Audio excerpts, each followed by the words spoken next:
that these people, Jesus is saying, come follow me. Isn't it just like Jesus knew the answer was going to be, let me drop all that I have, I'm coming? He knew. He knew who to ask beforehand. Let's read verse 27, chapter 5. Did you raise your hand? Okay, speak.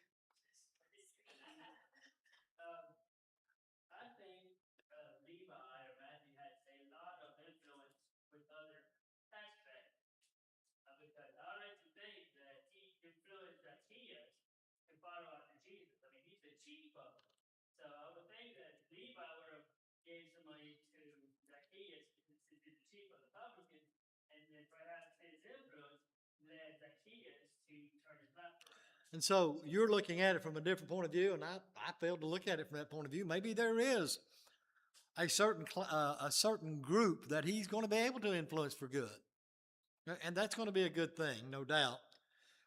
We know he's the right man for the right time for the right job, right? Or Christ wouldn't have called him. Let's read beginning verse 27. Excuse me. And after these things he went forth, that's Jesus, and saw a publican named Levi sitting at the receipt of customs, and he said unto him, follow me. Notice the reaction, and he left all, rose up, and followed him. I don't know that I can explain exactly what he's doing here, but it's as if he's in the middle of his work, and he just gets up and leaves it laying there.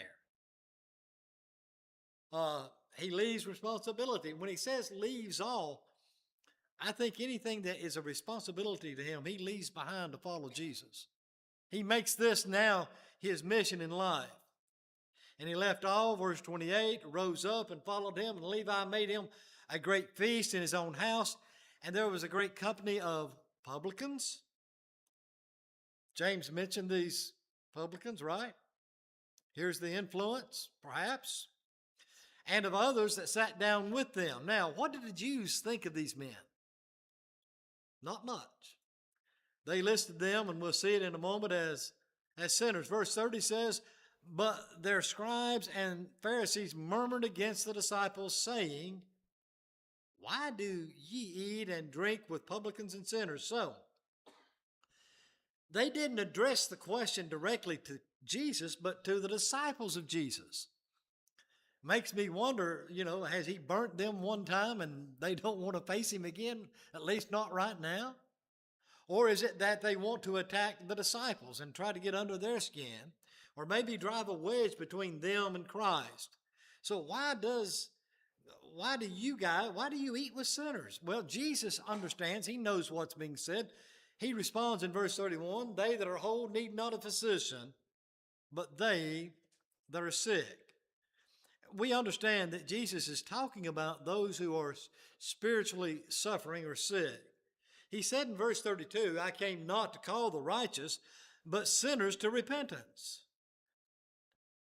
And they said unto him, why do the disciples of John fast often and make prayers, and likewise the disciples of the Pharisees, but thine eat and drink? And so a lot of stuff is going on here. Jesus is very calmly, and I think in a very good way, responded to the first question. Now they pose another question. And listen, they didn't care anything for John the Baptist, but they're going to use him and try to use him as a pawn in their, and I'll call it their game of chess. So why do the disciples of John, why do they fast? And why do they make prayers? And likewise, the disciples of the Pharisees. So why do these religious people do this thing that you guys don't do? You're just eating and drinking. You're having a gay, merry old time. That, to me, if I would have been there, that would have been a hard question to answer, I think. But not for the Son of God. Verse 34, and he said unto them, can ye make the children of the bride chamber fast while the bridegroom is with them? When the bridegroom is there, and it is a time of celebration. So do you tell everybody while the bridegroom's there, do you say, well, no, we're not having a party, you're going to fast? And he's trying to make a very good point. He goes on and says, while the bridegroom is with them. Well, I'm no doubt in my mind they understand what Jesus is saying. That he is the bridegroom. He is the one in question. Verse 35, but the days will come when the bridegroom shall be taken away from them. Here's a prophecy or a story of a future of an event concerning him. And then shall they fast in those days. So the day of fasting will come for his disciples, but not today. And he spake a parable unto them. No man putteth a piece of new garment upon an old. If otherwise, then both maketh a rent at the piece that was taken out of the new agreeth not with the old. So it's kind of like you wouldn't take an old patch and put it in new material or vice versa, because the old, what's it going to do? It's going to rip out, isn't it? It's rotten. Who said rotten? Yeah, it's rotten. Basically it is. It's not going to last. He gives another example. And no man putteth new wine into old bottles, else the new wine will burst the bottles and be spilled, and the bottles shall perish. And so you imagine a fermentation process to some degree is taking place in a wineskin bottle. And as that fermentation takes place, that skin expands. And so if you take new wine and put it into that old wineskin that's already expanded, what's it going to do? It's going to burst. It's not going to hold up.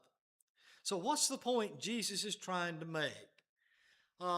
Verse 38, but the new wine must be put into new bottles, and both are preserved. No man having drunk old wine straightway desireth new, for he saith the old is better. All right. And so in this section, and I'll give you a chance in a moment to make, and I hope you'll make comments. What Jesus is doing is leading to more and more controversy. Kind of reminds me of where Jesus prophesied that he came and he didn't come to make friends. He came to set at variance one against another, father and mother against children and so forth. Well, Jesus didn't come to stir up just trouble, but his very words and his doctrine is going to do that. And so that's what's happening. Matthew made a feast for Jesus, and the followers, the other publicans, and are there, and immediately the questions begin going out. Jesus sets the record straight. Healthy people don't need a doctor. The sick need help. The implication is the Jews are in danger. The Jews are in trouble. The Jews are spiritually sick. That was the purpose of John the Baptist, correct? And Jesus is continuing that message of repentance. Next, he's questioned about John the Baptist himself and the Pharisees in comparison to his followers. It's here that Jesus very subtly but very formally, I believe, speaks of himself as the Messiah without saying as much, but the implication is there. Here he teaches about adding old to the new. So what's that about? In the very near future, there's going to be a lot of changes taking place, religiously speaking. The Lord's church is on the verge of coming into existence. And what do we see happening after the church is established? What do some Jews try to do? Don't they try to combine old and new? Could this be what Jesus is talking about?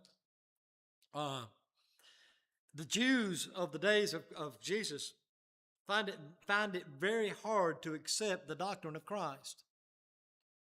They find it very hard to recognize that they themselves, in their practice of Judaism, they find it hard to accept that they are wrong in that, and in a lot of what they are doing.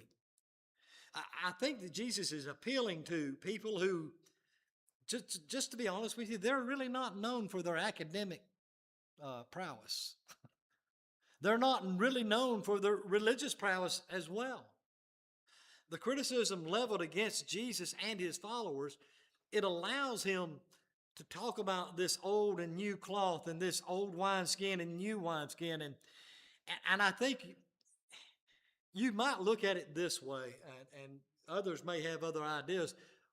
What if it is the case that the old cloth represents the unbelieving Jews? And what if it is the case that the new cloth represents the gospel of Christ and Christians coming in the very near future? What if it is that the old wineskins represents the old Jewish religious system that's going to be nailed to the cross, according to Paul in the book of Colossians? What if the new wineskin represents the gospel and the totality of Christianity in the days to come? And I think those are some of the points that maybe Jesus is trying to make.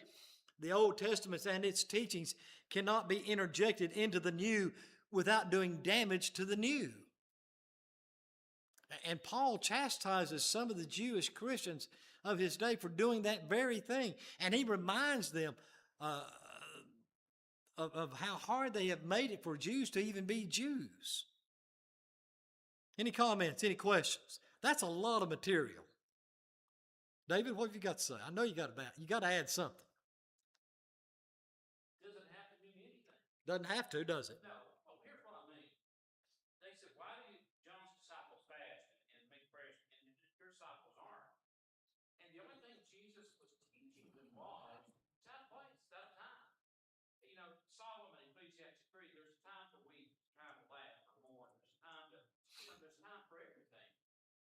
When Jesus leaves the disciples, it's going to be time to fast and to pray. And he's using examples here of that which is out of place. You take a, go through it, you take a new garment or whatever, you sew something old. They knew it was out of place. It wouldn't work. And all in my mind, I've never tried to stretch the interpretation to find other things. He was just saying, it's out of time, it's out of place. It's, you know, the reason my disciples aren't fasting because I'm with them. They have no need to fast, but they will in the future. And I think that, I don't know, maybe I'm making it too simple, but that's the way I view it. Hey, that's great. Anybody else? Okay. I guess in context, it makes very good sense, doesn't it? All right, let's look at, let's go over to chapter 6. We'll read at least the first 11 verses. And it came to pass on the second Sabbath after the first that he went through the cornfields, and his disciples plucked the ears of corn, and did eat, rubbing them in their hands. Well, you'll notice right off that they're involved in something that the Pharisees are not going to like. They're doing something on the Sabbath that the Pharisees say you can't be doing. And certain of the Pharisees said unto them, why do ye do that which is not lawful to do on the Sabbaths, on the Sabbath days? And Jesus answering them said, have you not read so much as this, what David did when himself wasn't hungered, and they that were with him, and how he went into the house of God, and did take and eat the showbread, and gave also to them that were with him, which is not lawful to eat, but for the priests only. You remember that story, okay? And he said unto them that the Son of Man is Lord also of the Sabbath. And it came to pass also on another Sabbath that he entered into the synagogue and taught. And there was a man whose right hand was withered, and the scribes and the Pharisees watched whether he would heal on the Sabbath day, that he might find an accusation against him. But he knew their thoughts, and said to the man which had the withered hand, rise up and stand forth in the midst. And he arose and stood forth. Then said Jesus unto them, I will ask you one thing.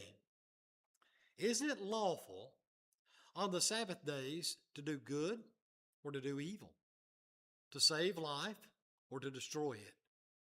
And looking around about upon them all, he saith unto them, stretch forth thine hand. And he did so. And his hand was restored whole as the other. And they were filled with madness, and communed one with another, that they might, what they might do to Jesus, how they might destroy him. And so here in this section, Jesus is continuing. He continues to teach and give examples after being accused. Uh, this section centers a lot on things that go on the Sabbath day, what is and what is not allowed. And the leaders are filled with anger and they wanted to punish Jesus for what he has done. According to Matthew chapter 12 and in verse 2, uh, if you go there, you'll find that the picking and the shelling of grain, according to the Pharisees, was unlawful to do on the Sabbath. Uh, but something needs to be said here, I think. They're not merely working in the grain fields. They're not going out and doing a job. Is it wrong for a man who's hungry to feed himself? And basically, that's the question, right? These men, these men are hungry. And so they're providing food from themselves. And he gives an example. He goes all the way back when King Saul was in hot pursuit of David. And David and his band of men are fleeing. No doubt they're weary, they're tired, and they're hungry, and they come to a house of worship. They enter into this house of God, and they find food there, food that's normally not typically to be eaten. It's showbread. Is that wrong? Men were hungry. They needed to eat. Jesus cited that the priests were found blameless in the case. But you think about the priests themselves. Did the priests themselves do things that were working? Would you consider it work to have to slaughter an animal on the Sabbath day? Well, sure, it's a work, isn't it? That's not an easy job. Let me ask you this. What if they run out of showbread? Would it be wrong for them to make more bread? Would that be work? I think Jesus is basically trying to show them that there is someone, him, greater than the Sabbath, that there is an ideal that is greater than the Sabbath, I think. That's kind of what I'm getting from this. So everything is not always black and white, is it? Jesus understood what these men were trying to do. They're trying to destroy him, trying to find a way to do away with Jesus. Pretty interesting section of verses. Any comments here? I just don't understand how these people don't see the power of God. We get sick, yes, but it takes time for us to heal.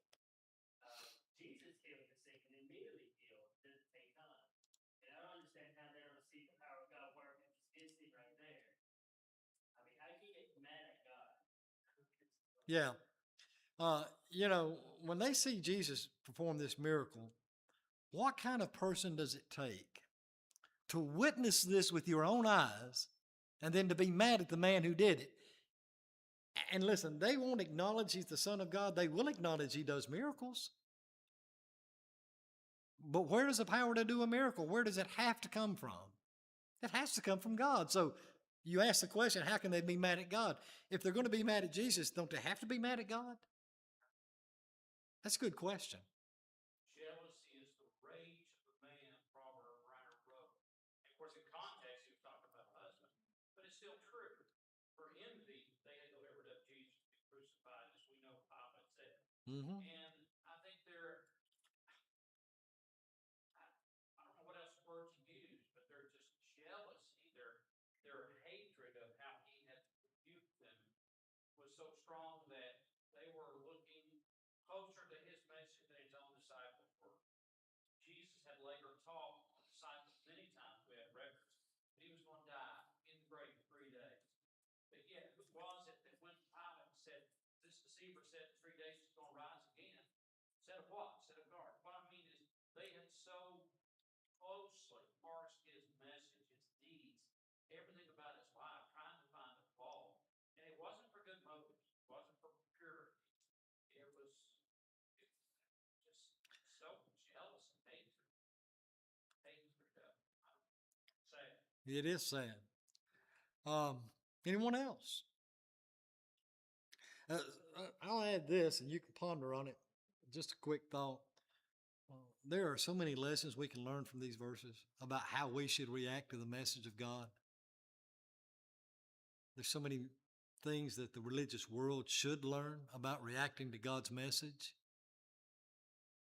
You know, if the Bible plainly teaches water baptism is a part of salvation, and you're angry at the Church of Christ for preaching that message, are you not also angry at God? If it's provable, and it is provable, it's undeniable to be, I think it's a better term, it's undeniable that it's part of the plan of God's plan of salvation. So there's a lot of things we can learn. Go down to verse 12. And it came to pass in those days that he went out onto a mountain to pray, and continued all night in prayer. I'm of the belief that this prayer is concerning these men which are about to be mentioned. Not that Jesus needs instruction from the Father as who to pick. But I thought about this afternoon, and I think this prayer is on their behalf. He's choosing some men to fill big shoes. And with the exception of one, we believe all of them were martyred for the cause of Christ. And so I think the prayer here is on their behalf. Look at verse 13. Well, he continued in prayer at verse 12 all night in prayer unto God. And when it was day, he called unto him disciples. And of them he chose 12, whom also he named apostles. And so you have this group of disciples. I'm not sure how many there are, but it's a large group. And out of this group, he chooses certain ones, and he names them as an apostle. Simon, whom he also named Peter, and Andrew his brother, and James and John, and Philip and Bartholomew, Matthew and Thomas, James the son of Alphaeus, and Simon called Zelotes, or whatever how you pronounce it. That's one of those names I don't know very well. And Judas the brother of James, and Judas Iscariot, which also was the traitor. And so we see Jesus going to God in prayer, and I think honestly that he's praying on the behalf of these men. So what's the difference in an apostle and a disciple?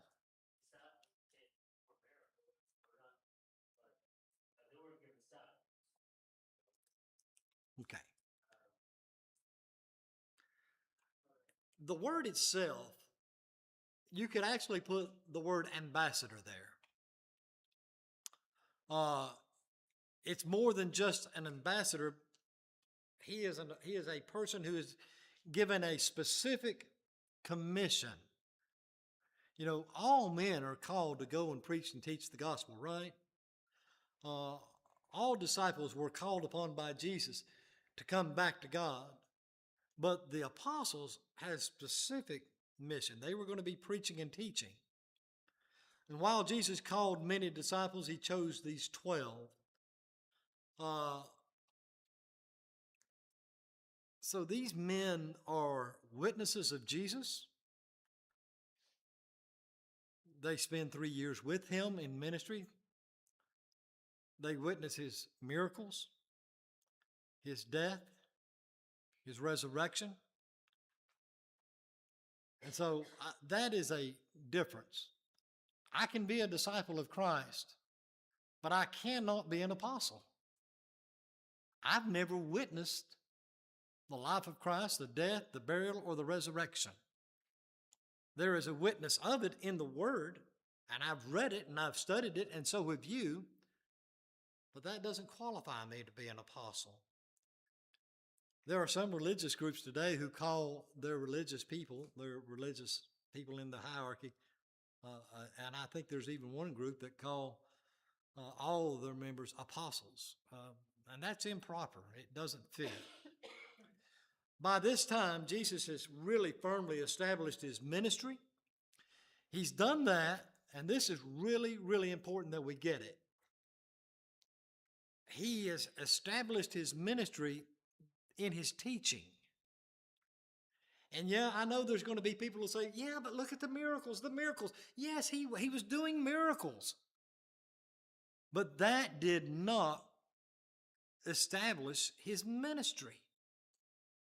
Because if it was the miracles, the miracles, the miracles, who would have listened? The Pharisees. The Pharisees. The biggest reason for the miracles is a confirmation of the man speaking. What Jesus could do for mankind, physically speaking, proved that he was from God, that he was the Son of God. And so it is, yes, miracles are involved, but the establishment of his ministry is in the words that he uses, his doctrine, his teaching. He has established his ministry by having followers, disciples. He further establishes the ministry by choosing 12. These 12 are going to be so important because when Christ dies, there needs to be a leader in the Lord's church. And there are going to be miracles still being performed.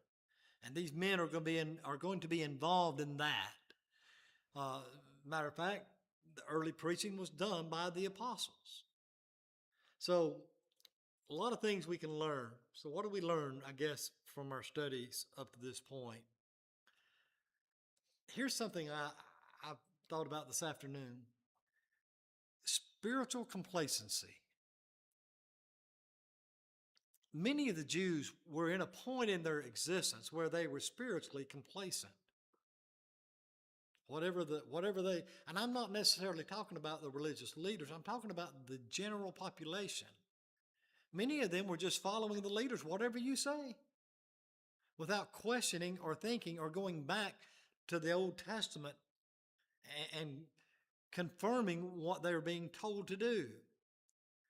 The leaders of the day even were not willing to see the truth, and we've made this point when it stared them right in their own eyes. To see the miracles of the man called Jesus and deny he is the Son of God, it denies the prophecies of the prophets gone by. They not only, many of them killed, they're killing them again by ignoring the prophecies. So the miracle is confirmed, but it's not the miracle that is ignored. It's the message that they ignore. And so we should never get to a point where we ignore the message of Christ. We should always be willing to question what we're doing. Is it right? Is it scriptural? I've talked this past week about children's church to 2 or 3 people. I don't know why it's came up different times this week. About children's church. And there are congregations that do that of the Lord's church. Brethren, there's no authority for that. As a matter of fact, it violates clear common sense. It is separating the congregation. And one told me this week, well, it's children. And I said, and who goes with them? Parents go. Teachers go. Now you're splitting the congregation. It's just, you don't do that. And there's no authorization for it, by the way, again. And so we should never rely on the commandments or the doctrines of men, but should always be willing to know what the difference of a man's doctrine and God's doctrine is. Now, how can I do that? I have to study. I have to know the Bible. Here's another problem they had, and this goes back to hand washing before eating and other things that they commanded in the days of Christ. We should never raise our traditions to the level of God's commands. Is it wrong to have traditions in the church? Not inherently. They can become wrong. And so this congregation, we meet on Sunday morning at 10 a.m. and then we have Bible class, and then we meet at 11 a.m. and we have service, and that's gospel. And if Stony Creek does it at 8 and 9, they're wrong. I mean, that's a silly example, but that's the way some people think. We usually have our Lord's Supper, or we have since I've been here. We always do it prior to the speaker.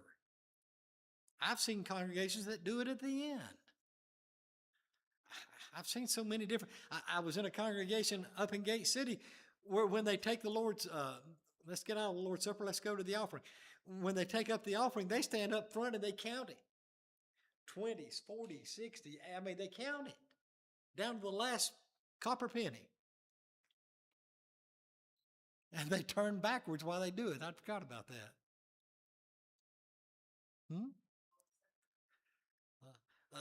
Another congregation we were a part of, you didn't sit and be served, you stood. For the whole Lord's Supper, you stood there. And they served you, but you didn't sit down. And to that congregation, it was a matter of respect. I get it. Is that a tradition or a command of God? Tradition. We meet here Sunday morning, Sunday night, and Wednesday night. Well, Sunday is a command, but Sunday morning and Sunday night, is that tradition or command? The way we do it 2 times. That's tradition. Wednesday night, tradition. I think it's a good one. We need to come together. We need time to study. Don't make a mistake and mix up what is tradition and what's command.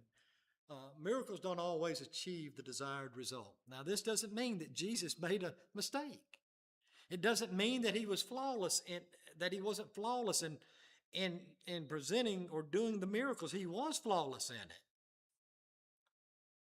The word needed to be confirmed.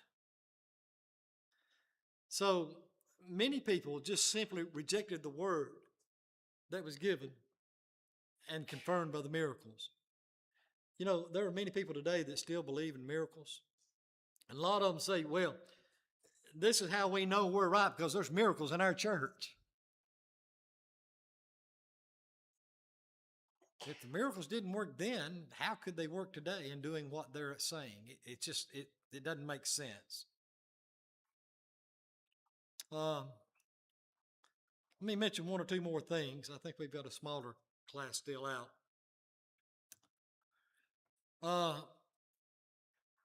Jesus is calling people in these passages to come and be disciples and to come and to be apostles. I want you to think about this for the next week. Jesus is still calling people today. The question is how he calls, in what manner or what shape the calling takes place. Think about that for next week. How does Jesus call us today? And what does he call us to do? Is it miraculous? Or is it something else? I'll give you a chance to think about that. We'll stop right there.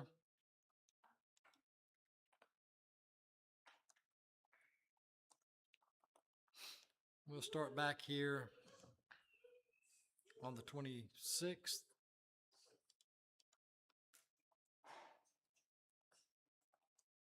Appreciate comments and your attention. Jacob?